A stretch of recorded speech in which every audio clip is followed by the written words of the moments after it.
Hello everyone, my name is Katie and welcome back to my channel. So for today's Spooky Saturday video, I'm going to be talking about the most disturbing movies I've ever seen. Most of these are going to be horror movies, but not necessarily all of them. I have like one or two on the list that doesn't even fall in that genre, but it's going to be a list of movies that stuck with me for a really long time after watching them.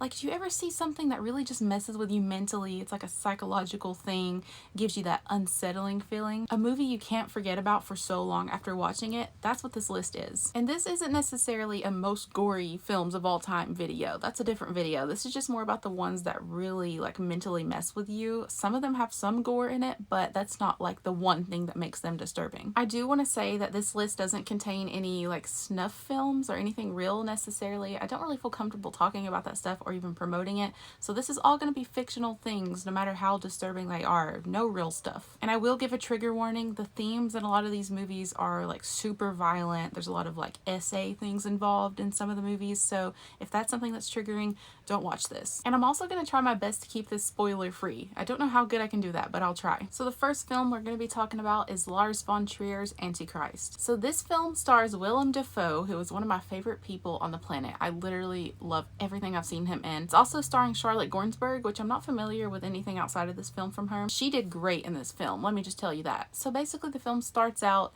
it's a couple that's grieving the loss of their young child that passed away tragically. It's a super like artsy, really well shot and cinematic film, and it sort of follows the grieving process of this couple. They have a lot of like unhealthy ways to cope. The husband is a psychiatrist, and that plays a lot in the story too. And the whole time you feel so just like uneasy, something's not right. It's just kind of hard to watch at a lot of points, and it is a little bit confusing. They keep it that way on purpose, but some really wild stuff happens in this movie. Like, I don't really know how to say anything without spoiling it, but there's a lot of like really gross, gory moments and just things that you normally wouldn't see in a film. One thing I'll say is if you're familiar with the song I Come Blood by Cannibal Corpse, that would be perfect for the soundtrack of this film. This film is super divisive. Like, a lot of people that watched it hated it, thought there was no point and no story.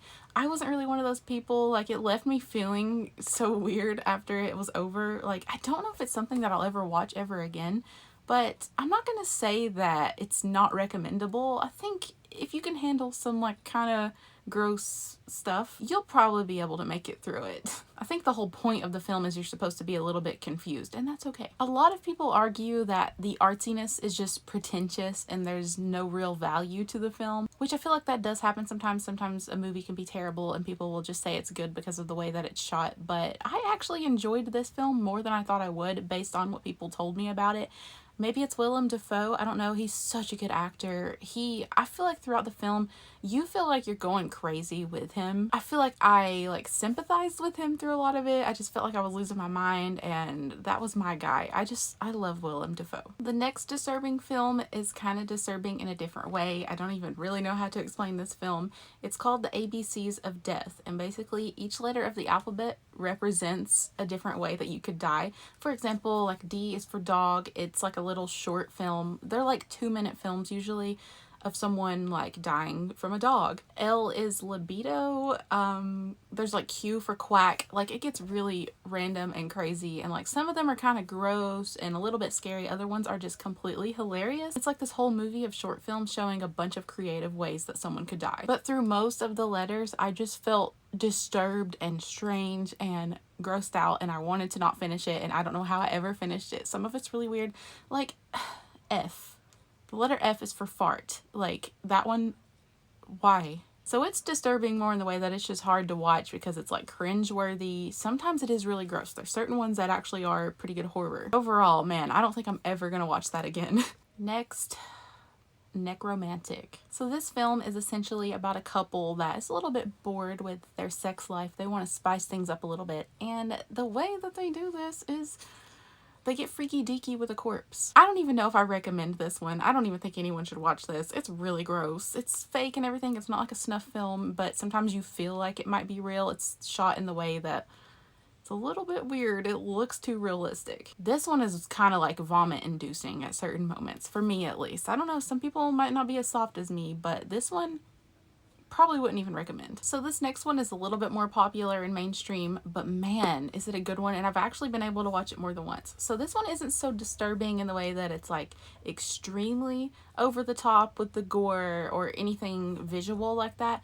It's mostly just the feeling that this film gives you. The film in question is The Witch. So this one is based on like Puritan times, the 1600s in New England, and it's based on a family that is like super religious, like afraid of anything that could possibly be perceived as ungodly. And they're living on this farm, and like their crops are dying and they're having a hard time getting by, and just the whole time the movie doesn't show you something explicit. You don't know exactly what's going on, but you always have this overwhelming sense of just impending doom and worry. And then it's sort of like a family drama. There's just a lot of things going on. People like turning on each other, not knowing who to trust, thinking that there's some like ungodly theme going on, and like people think each other are possessed and they don't trust each other. It's insane. You're mainly following this like 15-year-old girl. Like you feel so bad for her because she's sort of in the middle of all of this and no one really knows what's going on. And she's played by Anya Taylor-Joy. I think this was like her first big film, and she does such a good job in this one. The whole time you're kind of just as confused as the family is. You're like, is there something demonic or satanic going on here, or is it just like all in these people's head because they're just like super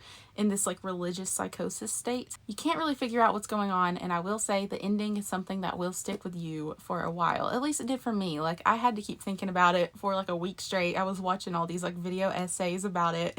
That's always what I do after I watch a film like this. If it's stuck with me, I want to see like what everyone else has to say about it for some reason, so it's like all I do on YouTube. But anyways, that's always the sign of a good film, and this is one that I would recommend to everyone. Like it's not like extremely gory or anything like that. I feel like it's bearable for most people who enjoy horror and sort of like a psychological thriller type of thing. The next disturbing film is one of the ones that's not even a horror film per se. It's a horror for a lot of women and young girls, but it's not necessarily a horror film. And that film, of course, is Lolita. Now, there's actually two versions of this. I'm talking about the one from the 90s, not the 60s, but they're kind of both the same. They're based on a book, but I feel like the 90s one does it a little bit better than the 60s one, but this is a film that I really don't recommend either. I mean, it represents a real thing that happens in real life, and we'll talk about it. But some of the choices they make in this film are just too weird for me. So basically, it's about a guy who has this sort of like complex where he's stuck in like a childlike mindset because when he was like 14 years old, he had a girlfriend that passed away, something like that. He has some sort of trauma around it, so he like grows older and still has this weird attraction to like younger girls that remind him of that old love, and it's really disturbing. He becomes this young girl's stepfather. She's like 14 years old, and he forms like a crush on her, and it kind of shows a thing that happens in real life, unfortunately, where someone in like a powerful position, like a father figure, stepfather figure, will manipulate a younger girl into a sexual relationship. And I think it's important to represent these things and show people that they really happen, but the reason I don't recommend this film is like sometimes they have certain scenes where they didn't have to go that far. Like they have kissing scenes. The actress in the film is actually like 15 years old. This man's like in his 40s or 50s. So it's really weird. They say they use a body double in some of the shots that are more like sexual, but the kissing things are just like, I'm like, they did not have to show that on screen. Like, they could have implied it and we would have understood. Essentially, it's a story about how young girls are groomed and abused and used, and they think they're in this, like, loving relationship with this older man, but that's not the case. I don't really like how they try to get you to sympathize with Jeremy Irons' character. Like, they try to make you think, oh, he just has this trauma, and, like, no, it's just... It's extremely hard to watch because I've had people like this in my life, and it's probably really triggering for a lot of people. So this is something that I don't think I'm going to be able to watch again. It was one of those things that I heard about all the time. People talked about the book and the 60s film, and everyone said that like it's compelling and like it makes you feel something, right? Like whether it be good or bad, but I don't think I could ever go back and watch it. The ending is pretty good. It works out pretty well. I like the way that it ended, but overall, just, it's odd. The next film is so confusing still after watching it, watching video essays, the ending explained videos. Like, this one is just weird, okay? So this one is Mother.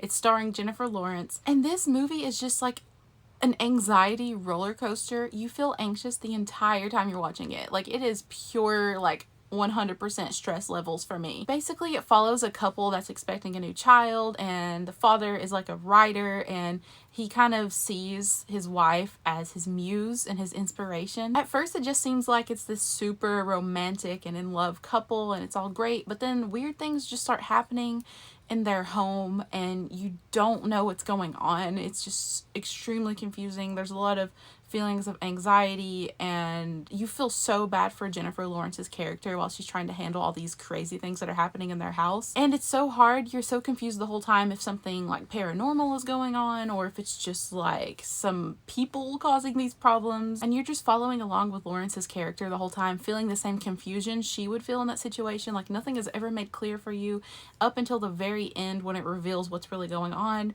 Even then, you're like, what the fuck? This one is just like, if there's a stress level of 1 to 10, this is a freaking 10 almost the entire time. I found myself getting like pissed off and like screaming while watching this. I was seriously like, I probably had veins bulging out of my head. So we got to talk about Serbian Film. Okay, this is kind of, it's become more of a popular disturbing film amongst the internet and Reddit users, whatever. People really regard this one as like super disturbing, but it is. It's extremely disturbing. Don't get me wrong. This is one that I don't think is recommendable. The story is just kind of weak. The things that happen in it are just too much for me. I don't know if it's just like a personal trigger or not. We have themes of like pedophilia and SA and just a lot of crazy stuff. And I feel like the story doesn't really have enough meaningful impact or purpose to do anything, and I'm mad that I ever watched it. I'm pretty sure when I did watch it, I like skipped through it because it was so hard for me to watch. Just like I couldn't focus on it. It just felt wrong. That's one that I actually do regret watching, and I felt so uneasy and I felt like throwing up after watching it that I would never recommend it to people. Next up is Begotten. Now, I don't even really understand what the story of Begotten is. It's a really like low quality. You can hardly even see what's going on most of the time. It's just really like scratchy and you can't really see the full picture. It's kind of like a gory movie. It's based on like torture, and a lot of times when you can't really see what's going on the screen, when it's like too dark or too scratchy, your brain kind of like makes up what you're seeing in a weird way. It's kind of like in Skinamarink that happened a lot. Your brain would kind of like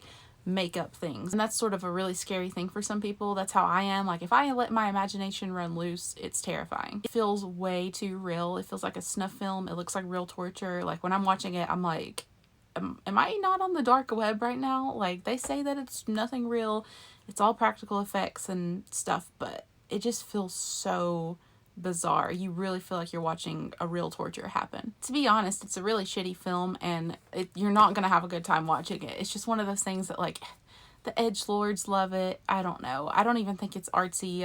I don't think there's anything to get out of it really. So the only reason I ever knew about it is it was in a Silencer music video, which is a DSBM band. They used it for one of their songs, and that sent me down a whole rabbit hole. But honestly, just it's not really worth watching. One film that's super popular, super mainstream, you've probably all seen it, is Hereditary. I just wanted to talk about it because I don't know the last time a film stuck with me as long as this one did. You know, we have that one scene about 40 minutes in that you don't really see coming, and oh my god. The film is another one that's a lot about like the grieving process. It's about how a family operates within that grieving process, and it deals with a lot of family drama. It's not just a horror film, it's definitely in the family drama category as well. It's another one that's really hard to figure out. Like you can't ever really tell what is going on and what's about to happen, and you have this constant feeling of just like suspense and dread and grief, and you feel bad for this family. And it's one of those that just has an insane ending. It's just like a plot twist sort of situation where by the time the film credits roll, your jaw is just dropped and you're like, what the hell did I just see? It's so popular that I forget sometimes like how I felt when I first watched it. And like I said, I cannot think of the last film that made me feel this way. Maybe The Exorcist? I don't know. Like The Exorcist is a super classic, disturbing film, you know. Maybe that one had the same feeling, but it's not often that I finish a film with this. I felt like something bad actually happened to me. Like it felt personal. It's one that's really well shot. Ari Aster is the director, and he is just so talented. He did Midsummer as well. Midsummer is another one that could be on this list for the same reasons Hereditary is, honestly. He's so good at just like this psychological horror. I feel like Hereditary sort of started this elevated horror trend, but maybe for the better. It's not too pretentious. It is really well shot and artsy, but the story is so strong that it doesn't come off as like, yes, pinky up type of stuff. I'm constantly looking for more films like Hereditary. I can't wait for something else like it to come out. Midsummer did a good job. I didn't like it necessarily as much as Hereditary, but gosh, I want Ari Aster to release something like this again, or I want other directors and writers to be inspired by films like this because it is so powerful. We need more of it. So that's all for my list of disturbing films. Let me know in the comments down below what the most disturbing film you've ever seen is. I'm super curious. Like I said, don't go just watch all these films I mentioned if you're super triggered by very weird, off the wall, sometimes gory, sometimes mentally mind-fucking stuff. Like, please be careful. But anyways, that's all for today's video. So thank you guys so much for watching. Make sure you hit the thumbs up if you enjoyed today's video and subscribe for more, and I'll see you in the next one. Bye!